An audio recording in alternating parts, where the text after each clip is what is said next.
Mon invité aujourd'hui est Frédérique Clavel, la toute nouvelle présidente de l'Agence pour la création d'entreprises, l'APCE, la première femme également à diriger cette institution dans un contexte de relative stagnation des chiffres de création et de remise en cause de certains aspects du statut d'auto-entrepreneur.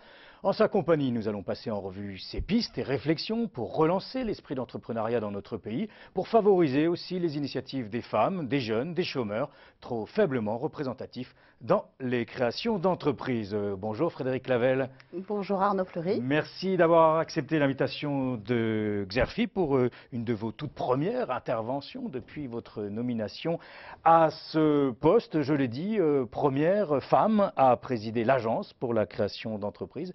Qu'est-ce que ça fait d'être femme quand on est entrepreneur comme vous et donc aujourd'hui à la tête de responsabilités pour relancer l'esprit d'entrepreneur à travers l'Agence?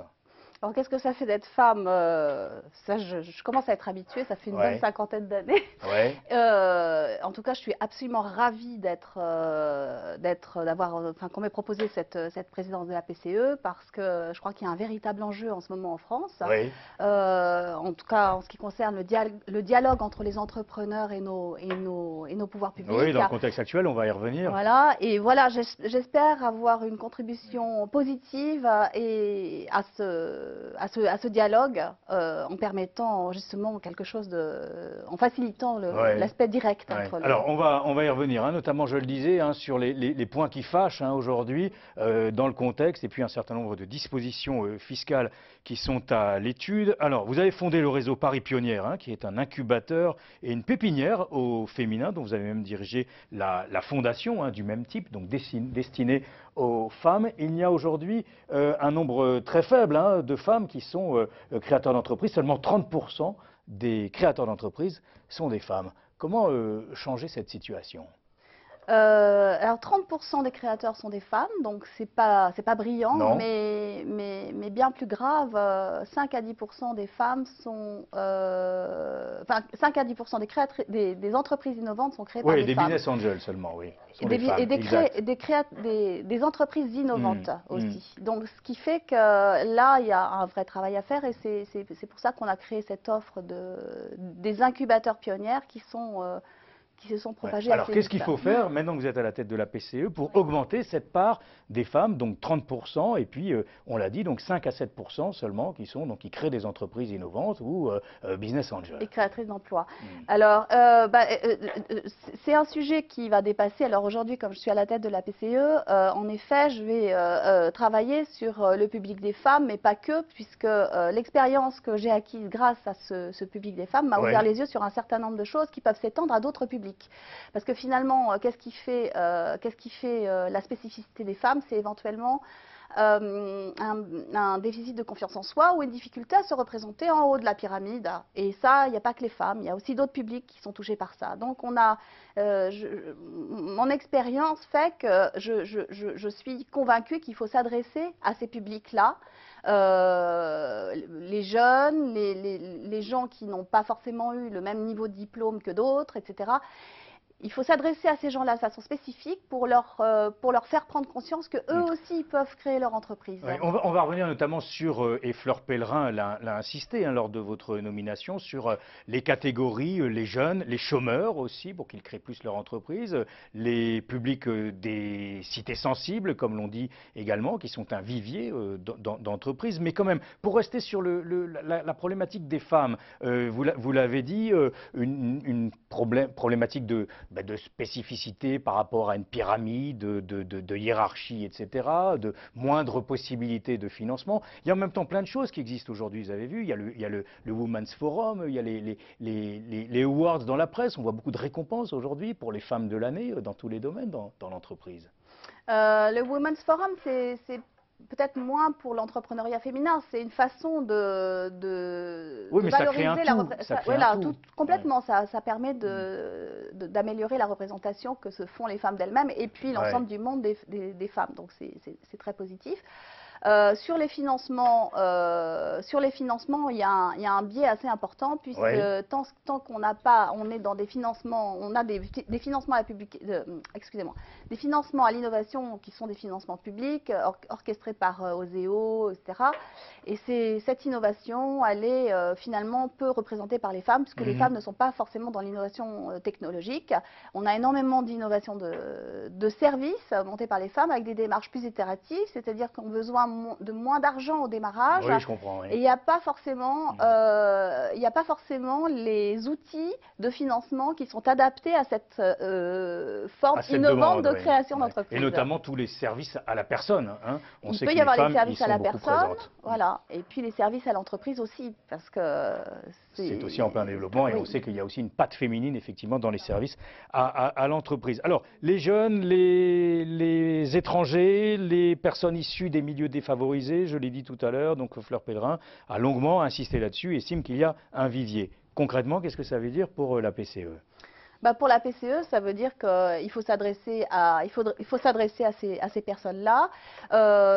Essayer de peut-être clarifier aussi, vous savez qu'il y a 7000 outils d'aide à la création d'entreprises en France. Donc il faut, alors il y a déjà un énorme travail de la PCE qui est fait parce que le fait qu'il y ait 9 millions de visiteurs uniques, ça prouve qu'il y a déjà beaucoup de choses sur le site. Ça veut dire qu'il y a déjà beaucoup de choses offertes et qui sont en plus gratuites, comme vous le soulignez. Mais il faut simplifier, donc si je vous comprends bien, il faut simplifier, il faut cibler. Il faut cibler et voilà, je crois qu'il faut rendre la lisibilité meilleure. Et ça, on ne le fera pas tout seul à la PCE, on le fera avec l'aide et l'appui des réseaux.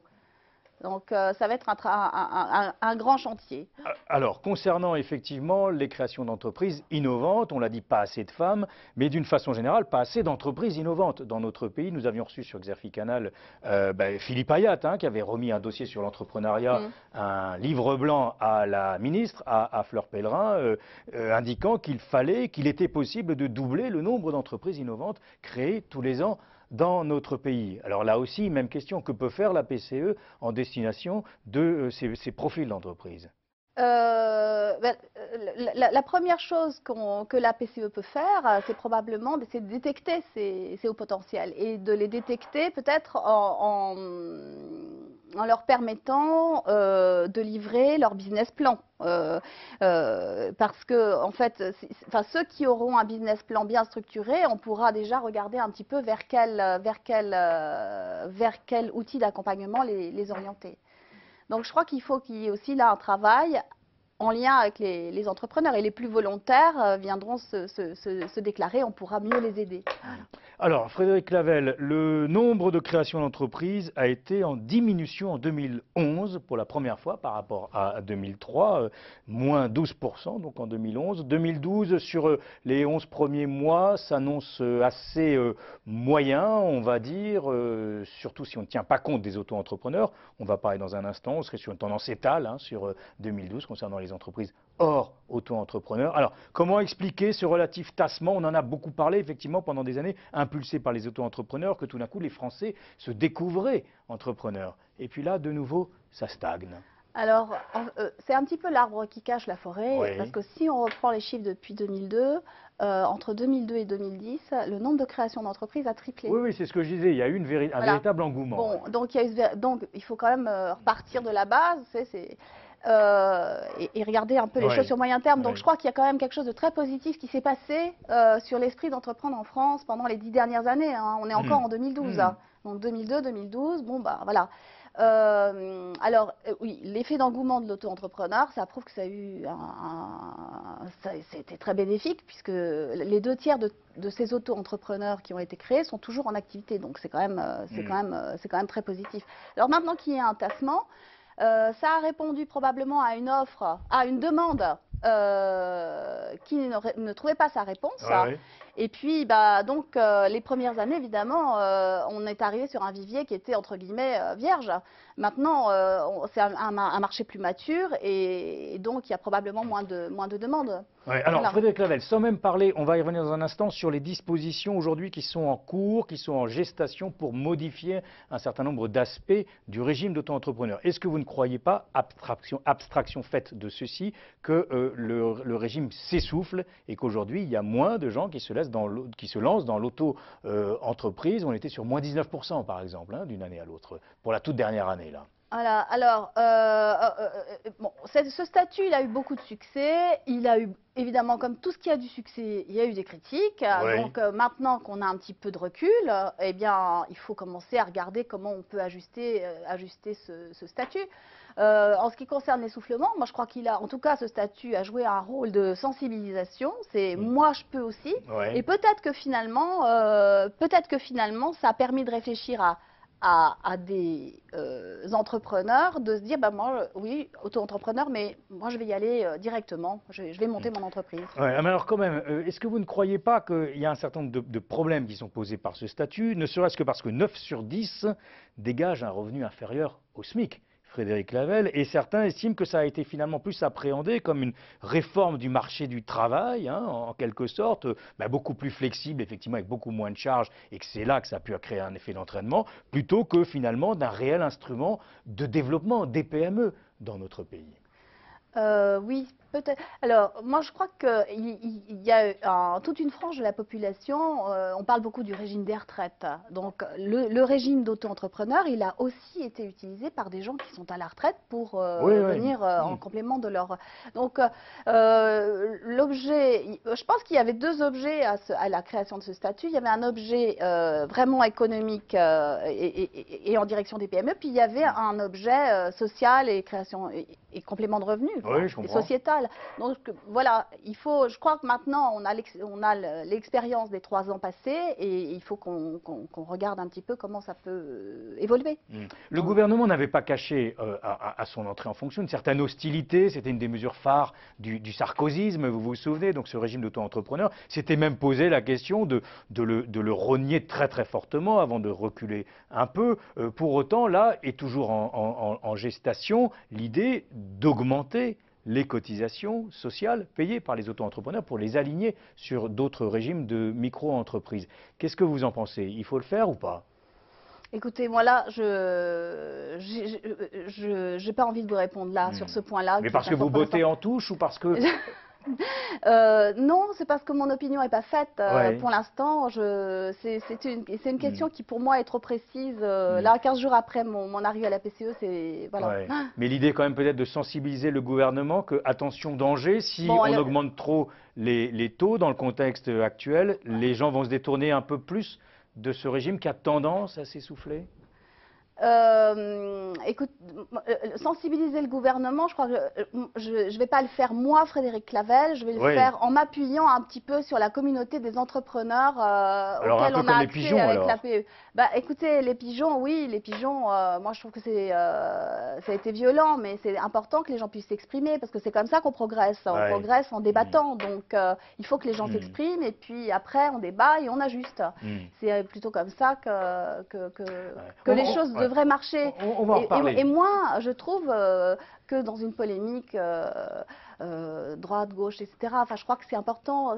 Pour moi, l'essentiel, c'est le dialogue. C'est le dialogue et le dialogue direct pour trouver les accords qui sont gagnants-gagnants. Voilà. On va reparler bien évidemment des pigeons. Il y a eu aussi les moutons, hein, vous vous souvenez, qui se rebellaient contre les cotisations du RSI, hein, du régime des indépendants. Alors, autre critique faite aux auto-entrepreneurs, au régime des auto-entrepreneurs, et qu'en pense la PCE, distorsion de concurrence, notamment avec les artisans, et puis salariat déguisé, en quelque sorte. Ben, on en a un petit peu parlé. En effet, les auto-entrepreneurs qui ont complété leur retraite, ils ont probablement fait de la concurrence aux artisans. Moi, je dirais que certainement. Mais vous voulez dire que c'est le prix à payer en quelque sorte pour développer et pour relancer l'auto-entrepreneuriat, quoi. Voilà, cette idée de créer de sa boîte, c'est ça? Moi, je ne sais pas s'il faut relancer l'auto-entrepreneuriat. En tout cas, ça a été une mesure qui a été extrêmement utile pendant les 3 ans, puisqu'il y a eu cet engouement. Ça a permis de sensibiliser à une certaine population à l'entrepreneuriat. Ça permet des compléments de revenus à toute une tranche de population. Le relancer pour le relancer, j'en sais rien. Il faut vraiment qu'on regarde un petit peu entre les différentes parties prenantes. Est-ce que ça correspond à un réel besoin? Parce que c'est en train de s'essouffler. Voilà. Donc. Alors, le gouvernement va aussi lancer les assises de l'entrepreneuriat, Frédéric Clavel, qui se tiendront au printemps. Qu'est-ce qu'on peut en attendre? Qu'est-ce que la PCE souhaiterait que soit inscrit à l'ordre du jour, hein? Il y aura beaucoup de grandes questions, hein, comme la diffusion de l'esprit d'entreprise auprès des jeunes, la mobilisation des talents, on en a parlé, l'innovation, Oui. le mentorat, etc., Oui. etc. Là, c'est pareil, je crois que c'est vraiment un outil de dialogue, et Mm. là, qui va permettre de mettre toutes les idées, de brasser toutes les idées sur les thèmes qui sont chers aux Français, et sur lesquels le gouvernement doit se faire son opinion, Mm. même s'il y a déjà eu pas mal de réflexions. Il y a eu le pacte de compétitivité, bon, il y a eu le rapport Ayad, vous le citiez. Ça va permettre d'avoir un dialogue direct sur des thèmes comme l'innovation, et là on parle de l'innovation non technologique, on parle de l'accès aux talents qui pour l'instant ne sont pas toujours encore complètement sensibilisés à l'entrepreneuriat. C'est quoi? C'est un machin de plus ou c'est quelque chose de concret où il peut sortir quelque chose avec un espèce de consensus où chacun se retrousse les manches aujourd'hui face à ce sentiment qu'effectivement l'entrepreneur n'est pas suffisamment considéré dans notre pays, par exemple? Oui, ce qui va en sortir, c'est des propositions de mesures. Hmm. Donc, c'est quand même assez concret. On a la chance d'avoir une ministre des PME qui est assez dans le concret. Je crois que ça vaut le coup d'en profiter et puis voilà, d'avancer avec elle, quoi. Et vous pensez il pourrait y avoir quelque chose de fort à l'égard, notamment donc dans les entreprises innovantes, hein, ces gens qui ont réussi et qui décident de vendre, on l'a vu avec les pigeons, mais qui donc estimaient qu'ils étaient matraqués. Qu'est-ce qu'on peut faire? Quel est votre point de vue? Vous-même, vous avez un fonds d'investissement, Oui. Frédéric Clavel. Alors, ce mouvement des pigeons, qu'est-ce que vous en retenez et qu'est-ce qu'on peut faire encore aujourd'hui? Ben, j'en retiens qu'il y a eu il y a eu Tout il y à a l'heure, eu, vous me disiez que c'était oui, presque légitime en quelque sorte. oui, je crois que c'est légitime Ouais. de s'exprimer. Je crois qu'il y a eu, il y a eu un malentendu vraiment entre le gouvernement et il y a eu un espèce de, on s'est dit, il y a la haine des riches, et ça c'est pas bon parce que c'est pas parce qu'on hait les riches qu'on est dans une société juste. Pour moi, la justice c'est carrément autre chose, c'est-à-dire c'est permettre à des talents d'où qu'ils viennent de pouvoir s'exprimer au mieux de leurs possibilités. Mais haïr les riches, c'est bon. Donc il y a cette espèce de toile de fond qui est pas bonne.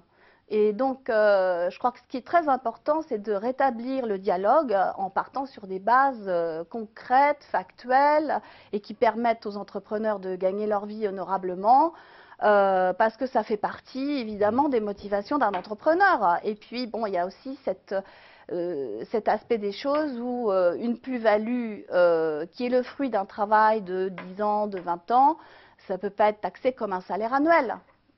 Voilà. Pas si... Et là, le message est passé. Vous avez l'impression que le gouvernement en a pris conscience. On le voit encore avec là Gérard Depardieu qui part en Belgique, outre-Quiévrain. C'est un autre sujet, hein, vous me direz. Hein, on n'est pas dans l'innovation, si je puis dire. On n'est pas dans avec Gérard l'innovation. Depardieu. Non, non, on n'est pas dans l'innovation. Là, je crois qu'il faut vraiment rétablir aussi un dialogue. Alors bon, bah, évidemment, Gérard Depardieu, il est libre de faire ce qu'il veut. Oui. C'est clair, on est tous libres de faire ce qu'on veut. Après, il y a des choix. Mais vous ne croyez pas quand même que, bon, vous me dites là, il est libre de faire ce qu'il veut. D'accord, bien sûr, il y a des choix qu'on comprend, mais vous ne croyez pas que tout ça est terriblement négatif pour l'esprit d'entreprendre et de risquer en France? C'est très négatif. C'est très négatif. Je suis pas sûre qu'en fait, quand on prend ce genre de décision, on en sorte grandi non plus. Oui. Mais vous le dites, il est libre de prendre la décision qu'il veut. Ah oui, il est libre. Donc, mais bon, voilà, je crois qu'il y a aussi ce sous-jacent de la haine des riches. Je crois qu'il y a tout un amalgame. Il faut tout mettre à plat. Il faut tout mettre à plat, repartir de zéro et puis faire en sorte que les propositions remontent et qu'on arrive à trouver le dialogue qui va bien et qui fait que nos Français riches ont envie de rester et de contribuer à l'effort qu'on doit faire, quoi. Tous ensemble. Vous n'avez aucune connotation politique. Vous avez été nommé, donc là, il y a une dizaine de jours. Qu'est-ce que ça peut changer, le fait de ne pas avoir de connotation, sinon d'être finalement une femme, chef d'entreprise, qui a réussi, notamment dans le financement de l'innovation? Pour moi, l'essentiel, c'est la liberté. Ça a toujours été Donc vous voulez dire que vous serez libre à la tête de la PCE et que vous pourrez éventuellement aller à l'encontre de ce que le gouvernement pourrait décider? Je me sens libre dans une certaine mesure, c'est-à-dire que je me sens libre, bien sûr, dans une certaine mesure, mais ma liberté, oui, enfin, je me sens libre. La PCE est financée quand même à plus de 50% par les pouvoirs publics. Ma liberté, si vraiment je me sens pas à l'aise, bah, ça sera comme tout administrateur. De claquer la porte. Bah oui, enfin, j'ai pas du tout envie On de n'en le est faire pas là, aujourd'hui. on Hein. n'en est pas là, bien évidemment. Oui. J'ai pas du tout envie de le Plutôt faire. optimiste quand même aujourd'hui sur ce qui peut être fait sur cette relance de la création d'entreprises, de l'idée de risquer. Oui. Moi, je suis optimiste parce que,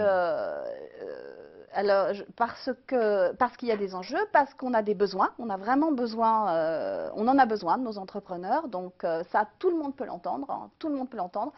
Qu'on a. Et puis les gens savent que les retraites seront plus faibles, que voilà. d'une façon générale, hein, tout ce qui est rémunération sociale, etc., va aller déclinant quand même dans notre pays. Voilà. Et comment surfer là-dessus pour créer? Bah, comment surfer là-dessus? Donc, c'était une des réponses de l'auto-entrepreneur. Donc, oui, je crois qu'on on peut pas faire l'impasse de nos entrepreneurs, de développer notre entrepreneuriat et surtout de faire en sorte que les entreprises qu'on crée, c'est à peu près 550 000 entreprises par an. Surtout, on n'est pas obligé de doubler le chiffre en 2 ans. C'est peut-être pas ça. L'essentiel, c'est que ces 550 000 elles soient pérennes, elles se développent, elles créent de l'emploi, elles aillent à l'international et qu'on continue à démontrer qu'en France, on est un pays innovant. Parce que c'est vrai. Un pays innovant parce que c'est vrai. Et puis, dans une logique vertueuse, effectivement, de création de valeur. Merci Frédéric Lavelle d'avoir été donc notre invité aujourd'hui. Et puis, bonne chance donc à la tête de la PCE pour défendre, si je comprends bien, vos convictions. Merci. Merci Arnaud.